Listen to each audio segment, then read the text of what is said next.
Surprise, motherfucker. What's up? This is your friendly neighborhood Venger Satanis.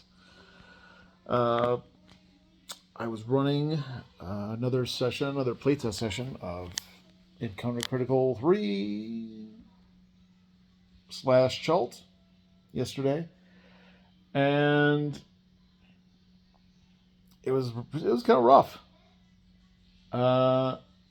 Had a couple players, so I think there was a total of 4 players. And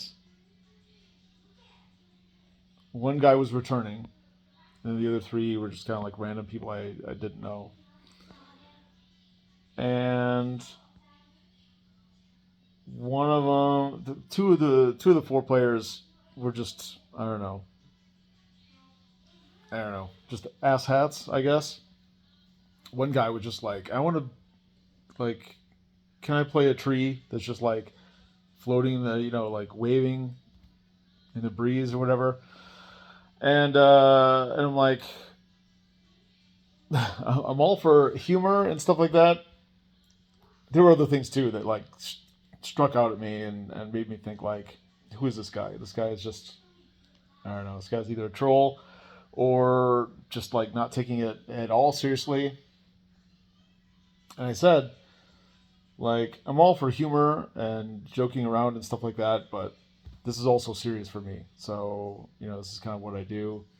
This is, not to be overly dramatic, but this is my life's work. Beyond my family, I feel like this is what I was put on earth to do, is design and write and run role-playing games. And yeah, it's just, I don't know. So after I said that and basically told him like, I'm taking this seriously. I wish you would too, at least a little bit. Then he just started berating me and calling me a nerd. And I mean, on Roll20, like, I scheduled a role-playing game session. You joined. Like, who's the nerd? And you don't even probably know what the fuck you're doing. So I kicked that guy out. And then the other guy was just as much of a jackass. So I kicked him out too. And then I had 2 players left. And that seemed to work pretty good. And then we got into it a little bit. And then literally 10 minutes later, the internet on my side went down. And I went downstairs to like unplug the whatever. I don't know if it's the router or the modem, or I just know that, when the internet goes down, you plug this little thing, you wait a minute, and you plug it back in, and then hopefully it comes back. And it didn't right away. And then I was like, oh, maybe I could use my phone, because my phone was working, even though my desktop computer at home wasn't. And so I was able to log in, but then like the stuff was in the way of the screen. Like I was typing, but I couldn't see what I was typing because of like the blocks of players was like in the way. I was like, I tried to turn the phone and that didn't work. I'm like, oh my God, what the fuck is going on? I'm like, that's it. Like the game is toast now. We really didn't get much farther than be introducing like the first couple things that the players see after character creation. But then the internet came back on from my desktop. And then I logged back in, and thankfully both players that were remaining had stayed. So that was cool. And so then we resumed. I didn't have any more internet trouble after that.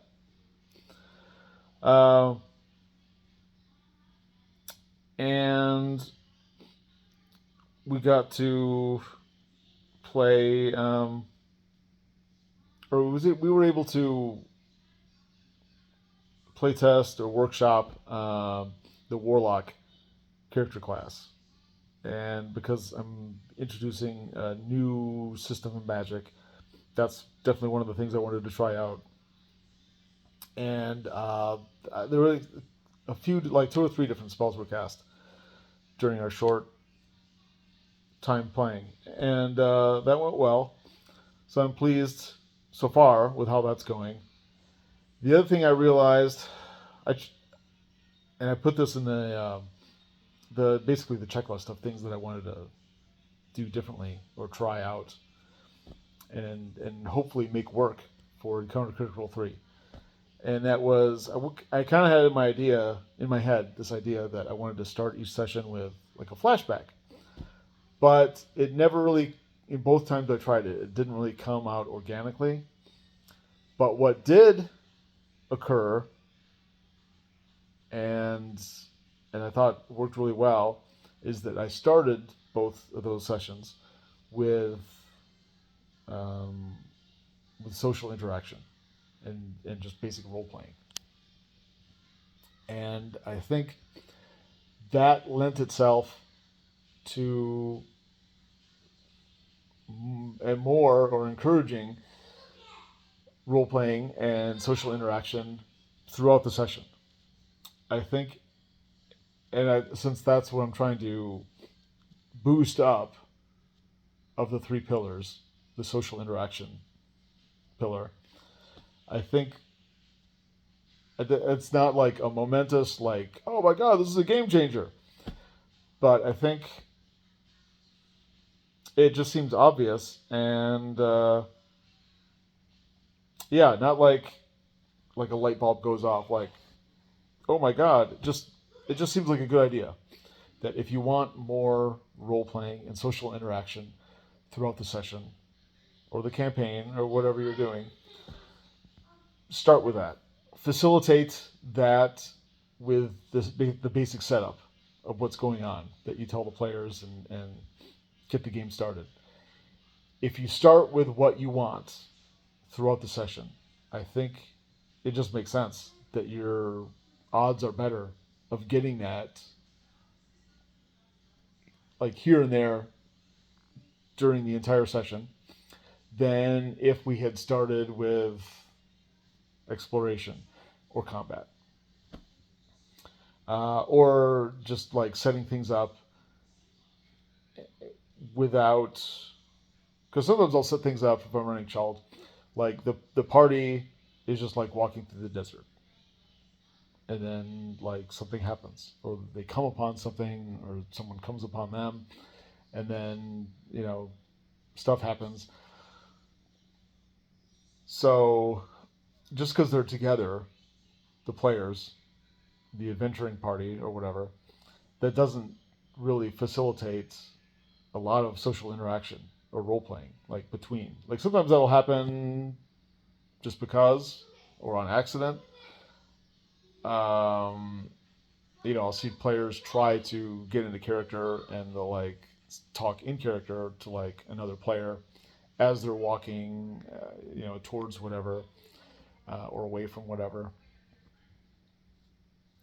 But if you put them in a situation like I did the last couple times, where that's kind of the point, you set it up in such a way that that's what's happening right now. That's the encounter that we're starting with, is a social interaction encounter, and you're expected to role play.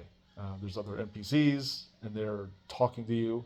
You're expected to talk back, and whatever, either negotiate or get information or just see what's happening, um, or make some demand, whatever. It doesn't matter what the end goal is. Um, it kind of goes back to that video I had, that earlier point, that every single encounter can be an opportunity for whatever type of game, whatever theme, motif, whatever is going on. Yeah, I'm making a video. I'll be done in like 1 minute. Just finishing up. That look. You know you're married when you get that look. Anyway, that was my big takeaway.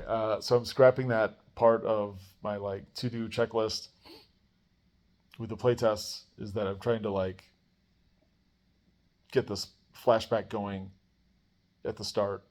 So I'm not going to do that anymore. But I am going to start every session with, you know, with some role playing, like a role playing heavy encounter or start. It doesn't have to be an encounter. It could just be the start or the setup of the adventure. And yeah, that's not a ton, but it's a step in the right direction. And at this point, I'm willing to take every bit of progress that I can get. So I'm grateful for that. I'd love to hear your thoughts. Comment below. Please subscribe if you haven't already. Yeah, share this video. That'd be nice. I'll put a link in the description below for the Kickstarter. There's like 13 days left, I think, to back it. It's already over $2,000, I believe. And I mean, it's not that much. It's like a 25-page PDF. I'm just trying to fund like some really cool artwork. I already got the cover image, and I've got Monstark commissioned for some nice interior artwork. So I'm trying to get more. It would just be nice if there were more backers, if there was more support out there for this. And yeah, I'm going to keep playtesting. My unfortunate experience yesterday with Roll20 and just like the flakes and the asshats and the internet connection, I think what I'm going to do is I'm going to try to do a play-by-post game on Pundit's forum. And I think I'm going to try that out because I haven't done that before that I can remember. And I'm going to see what results that leads to. Maybe I'll like it better than Roll20. Maybe I'll like it worse, maybe about the same, but it'll have like sort of a different flavor or vibe, or it'll produce, hopefully, some insights into the playtesting and how the game is going, the design aspect. If people are liking it, if they don't like it, if I'm going in the right direction in terms of the design philosophy, what I want to get out of the game, and what I want other people to get out of the game, or if I'm on the wrong track. So,